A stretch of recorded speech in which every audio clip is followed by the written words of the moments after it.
Yes, of course, jubilation to Biafrans all over the world, lovers of freedoms, everyone who have believed on this struggle that Nnamdi Kanu was doing the right thing. Tomorrow is the day everyone has been waiting for. After Bola Ahmed Tinubu order for the trial of Nnamdi Kanu, tomorrow is on the 18th of July, in which we believe that Justice Omotosho will do the needful tomorrow, that by kidnapping Nnamdi Kanu from Kenya is unlawful. After Kenya government, Kenya court have delivered their judgment in favor of Nnamdi Kanu, we are waiting to hear from Nigeria tomorrow. And of course, Justice Aloy, Ejimakor, lawyer to Nnamdi Kanu, have said his final message to Justice Omotosho for him to hear how Nnamdi Kanu come into the struggle, how he has been accused.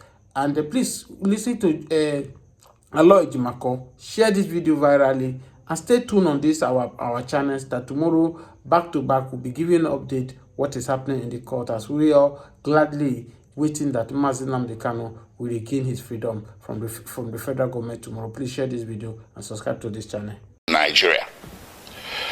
The man, Nnamdi Kanu, is well known. He's everywhere. He's on Wikipedia. He's an internationally acclaimed freedom fighter. But there's just a few things I need to tell you about him. What brought him to limelight was the formation of the indigenous people of Biafra in the United Kingdom in 2012. Simultaneously, he also founded Radio Biafra. And these two organizations were aimed at one thing: liberation for the people of Biafra, or restoration of the former Republic of Biafra that went defunct in 1970. The right to self-determination is a right that is guaranteed internationally, domestically, and continentally. It's within the black letters of Nigerian law at Article 20 of the African Charter on Human and People's Rights. The right to self-determination is guaranteed. So the formation of IPOB did not break any law. Not laws of United Kingdom, not international law, not Nigerian law. But guess what? When Nnamdi Kanu, who was born in Nigeria, but who acquired British citizenship later on, came to Nigeria in October 2015, the government of President Muhammadu Buhari, which had come to power in May, decided to arrest him. He was not arrested between 2012 and 2015 because the government of the day at that time understood that self-determination is not a crime. But the government that came into power in 2015 in May decided that self-determination is going to be treated as a criminal activity. So he was arrested in Lagos. He was charged for treason, also for insulting the president and illegal importation of radio equipment. 3 charges. The treason one, they split it into 2, treason by himself and treason by conspiracy. This thing went on from 2015 until April 2017, when he was eventually granted bail. So he was detained for nearly 18 months. After granting him bail, he returned to his ancestral home in the southeastern part of Nigeria, and he was enjoying his bail when suddenly, between 10 September and 14 September 2017, the Nigerian army, without any justification whatsoever, levied lethal, massive military operations against Nnamdi Kanu's ancestral home. That day, he was sitting at home with so many people, his family members, including his 2 elderly parents. The attack was lightning, it was a bleakridge, it was massive, and it was not the type of an attack you will expect a national military force to levy on a civilian location. But they did. At the end of the day, 28 people lost their lives. Nnamdi Kanu sustained injuries. His parents sustained injuries as well, but somehow, by the grace of God, they all managed to escape. From there, the rest is history. And because there was a national an international manhunt for him by the security forces, which rules of engagement was to shoot, not to maim. If you see Nnamdi Kanu, if you encounter him anywhere, shoot not to maim. Not to maim, but shoot to kill. That's what they went there to do on 10 September, but they didn't succeed. But it went on. They went on in a manhunt. So Nnamdi Kanu was forced to flee the municipal boundaries of Nigeria in search of safe haven overseas. Eventually, in May 2021, he settled in Kenya. He entered Nairobi and settled in Kenya somewhere. He never knew that Nigerian security forces, the international branch of it, were laying in wait for him. They led an ambush for him. So on 19th June 2021, he drove himself to Jomo Kenyatta International Airport on a personal errand. As soon as he drove into the parking lot and alighted from his vehicle, several well-armed security men suspected to be of a mixture of Nigerian and Kenyan security forces swooped on him, grabbed him, abducted him, and put him forcibly in a vehicle and drove away. Well, they didn't take him to the police station. They didn't take him to immigration because he was a foreigner. He should have been taken to immigration. They didn't take him to any official law enforcement facility. They took him to a secret location in Nairobi, a non-official secret location. So in effect, they disappeared him. And they kept him at that secret location for a whole 8 days. And those 8 days he endured horrendous torture. All these are matters of record between the various tribunals and courts before whom this matter has been brought. I cannot begin to give you all the details. Horrendous torture in violation of basic human rights, in violation of the laws of Kenya, Nigeria, and the international community. When Nnamdi Kanu was abducted on 19th June 2021, the proper thing that should have been done is to take him to a police station, from there to a court.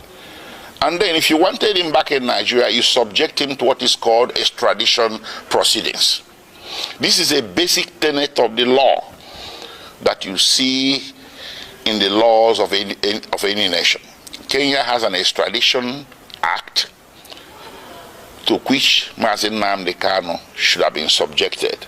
But guess what? They didn't do that.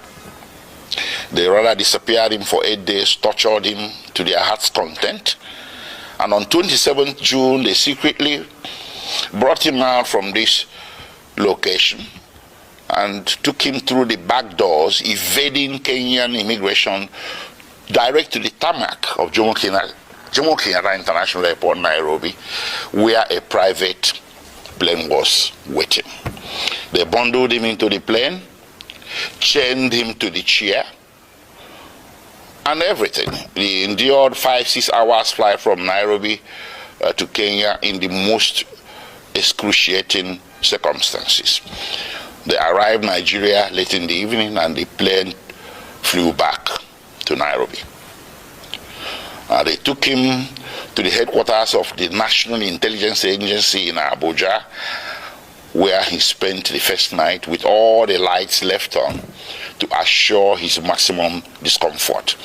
The following day, they transferred him to the headquarters of Directorate of State Security in Abuja. And on the third day, they brought him before the Federal High Court in Abuja.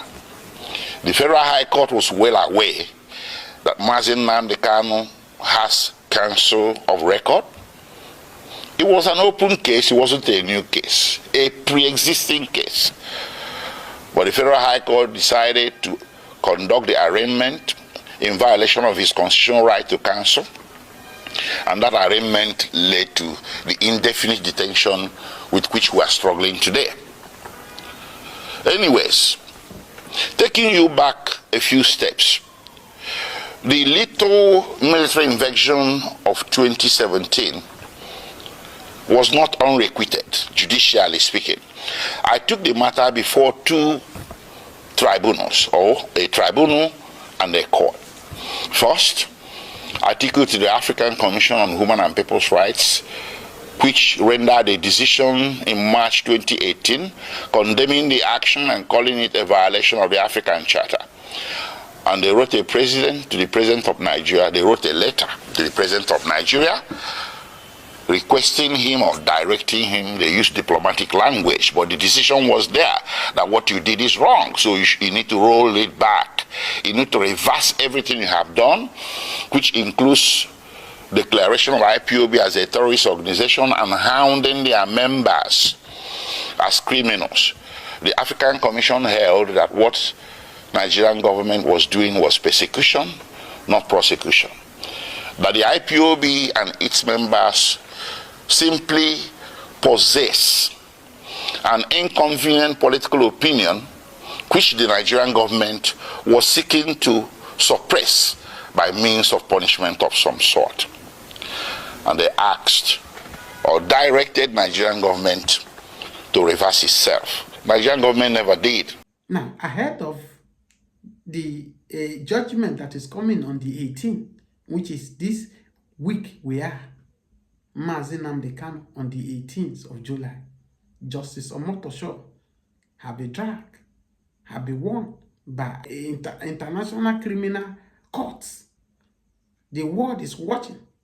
The putty of this world, Benjamin Netanyahu, Donald Trump, the world, war powers are watching what will happen on the 18th. As we speak, reportedly, lawyers from the US, United Kingdom, lawyers from America, from Israel, they are coming down for a day on the 28th of December, on the 28th of July, to witness what Justice Omotosho will deliver. After you have seen back and front of how DSS allegations against Nnamdi Kanu was crushed, no substandard evidence against him, rather than the same evidence which Buhari used in 2015 by taking him, the same evidence they are still using against him. But the good thing is that Nnamdi Kanu is coming. If today is your first time of watching my video, coming across my video, please subscribe to this channel. All your notifications, share this video massively. Share it because Nnamdi Kanu is coming home. No lie. No lie, they won't lie for us again. No lie, they want to lie for us on the 28th of this month. Every secret that we need to know is as will be exposed. Anything they are trying to do now, nothing that is hidden anymore. You can see another vindication, another freedom for Nnamdi Kanu, that even the Punch newspaper, everybody carry it now. The same Punch, the same newspaper who refused to do the needful when Nnamdi Kanu was saying it, that Nnamdi Kanu is vindicated by Shehu Garuba about Buhari health in 2015. All this enough, are there no evidence? I was saying that if these people say, oh, upon all these allegations they are channeling against Nnamdi Kanu, they say, why didn't they put it there that Nnamdi Kanu lie against sitting president in 2017? Why did they omit it? I don't understand. Because that would have been the best way to nail Bola Ahmed Tinubu, name Nnamdi Kanu, if they knew that they are sure. But they refuse. Rather, they will go and looking for what is not to investigate Nnamdi Kanu. But today, Nnamdi Kanu is greater than all of them. Nnamdi Kanu is more intelligent than them. These people like Malami who pen the laws, they went to Kenya, they kidnapped him and brought him to Nigeria. Today they feel that they want to die down Biafra, they want to die anything, anything. They quickly run to the court with the help of Malami and they bend everything. They get in judgment. They describe IPOB as a terrorist organization. Unknown to them that all this thing they are orchestrating is to promote Biafrans. Today, many countries that have not heard about Biafran, in the course of this now they are hearing Biafra. In the case of Ejimakor there in Finland now, the first time for a court in outside this country to judge issue between Biafra and Nigeria. Don't forget that Samuel Ban he said he's fighting for Biafra. He's a Biafra fighter in Finland. Why Finland accusing him of treason or of terrorism, which I don't know, because even the Finland himself, they did not take their proper investigation. We are saying that if not that something have gone between Finland and Nigeria, because when all these things started, it was when Kashim Shettima, the vice president of Nigeria, met with the president of Finland in a UN meeting. They discussed. They took pictures. It's on the public domain. From there, it's not even a week. The Finland government authority, they went to pick Ejimakor without no investigation. You pick him, you up to now, you deprive him to not to have a freedom with his family, deprive him not to speak. Why you said you have a trial, you're trying. All these investigations need to be carried on before arresting Ejimakor. It's for you to know that there is an agenda against this set of people. What we are saying is that people like the Senate President Akpabio, Abaribe of this world, the rest of them, the governor of the Southeast, Charles Oludo, Hope Uzodinma, the rest of them, they say, oh, Ejimakor is the problem of the Southeast, that once Ejimakor has been taken out, the peace in Southeast will be restored, because Ejimakor is the one championing it at home. Today, Ejimakor over 4 or 5 months now, even going to 6 months, Ejimakor is not speaking to his boys. He's not giving order again. Why is there no peace in the Southeast? And that's why I said it, that the Southeast need to be asking the governors. They are responsible for the peace of Southeast. And it's not far, because most of them were imposed. They were imposed on the people. And that's why they can stay in Abuja to give order from Abuja to the people. They can invite Nigerian armies to the youth. That's why you see go to most of their states in the east. Most of their youth are now staying in data, investing in data heavily. They have abandoned the Southeast, their fatherland. So what am I saying in essence? Nobody can stop Biafra. I've said it time without number. Biafra is an ideology. Biafra is a spirit. If you decided to quench Nnamdi Kanu, which I keep telling people that Nnamdi Kanu is unkillable, and that's why it's alive. Nnamdi Kanu is chosen by the gods of the land. He did not just go there to fight this mere battle because he desire it, or because he want words. If not, they will apply him. He's unkillable in the realm of the spirit. Many of you who have the eye of spirit, who can see beyond the physical, you will agree with me that Nnamdi Kanu is unkillable. Nobody can kill that young man, except God.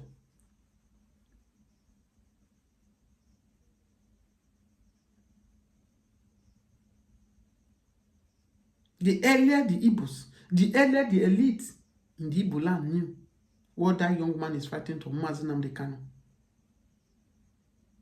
That Southeast is destined to be a great nation. Southeast, the destiny of many nations now that have been existing over the earth are waiting for Southeast, are waiting for Biafrans. But there are few greedy people who have vowed that never in their lifetime. There we go. It's not because anyone that says, oh, Biafra this thing, there we go. If you like, even if Biafra did not come today, Biafra will come. It might be tomorrow. It might be in 5 years to come. God knows the time, but Biafra will come. They say tough time never lasts. Tough people do. Yes, of course. On the 18th, we are waiting what Justice Omotosho will do. Remember, as I keep saying it on this channel, that even Tinubu, probably he was being advised that if he just released Nnamdi Kanu, the Fulani men might not want to vote for him for the second tenure. For the second tenure, he did not even know that things are going to work. That's why it's okay. For me not to say, okay, let me believe on what they have done before. Let's start the trial. But kudos to Justice Omotosho. So far, so good. The trial is transparent, but in nonshare that the Tinubu shouldn't have started this trial. I keep saying it. If you know about Nigerian money that has been wasted in this Nnamdi Kanu trial, you will know that there's no need for this trial. And that's why you see Boko Haram are killing people in Benue, in Borno, in the north. Fulani herdsmen are killing people in numbers in Benue. In Plateau, houses are being destroyed. But go to Abuja the day on the 18th, even rats will not be able to pass. The way Nigeria security men with guns. You have to call all of them, all the different, everybody there with weapon. As if another war want to happen. But lives are being wasted. And this is the country you are saying, oh, one Nigeria by you there. We go back to regional government, or if these people don't want regional government, everybody should go on their own separate way, for crying out loud. One Nigeria is killing Nigeria, one Nigeria is destroying Nigeria. The earlier, the better somebody wake up and do the needful. I said it before the 2023 elections. That whether it's Peter Obi who is spilling wave, that is probably Peter Obi. But if you come in without doing what I said now, we fail woefully, or whoever that will fail woefully. Can't you see the reason why Bola Ahmed Tinubu have failed more than any other president now? I said the time without number, any person that come without fighting for regional government for the first year is going to fail. Or as champion for division of this country is going to fail. And you can see what Bola Ahmed Tinubu is doing now. He has failed woefully. Anybody, whether it's Peter Obi that is coming next, if he did not do what I said, he will fail woefully. Nigeria foundation is faulty. The foundation has been destroyed. You say if the foundation can be destroyed, what can the righteous do? The righteous need to start to rebuild. Anyone that is telling you one Nigeria, the person is deceiving himself. Nnamdi Kanu, freedom is here. #free Nnamdi Kanu. Right now, share this video massively. Thank you for joining me.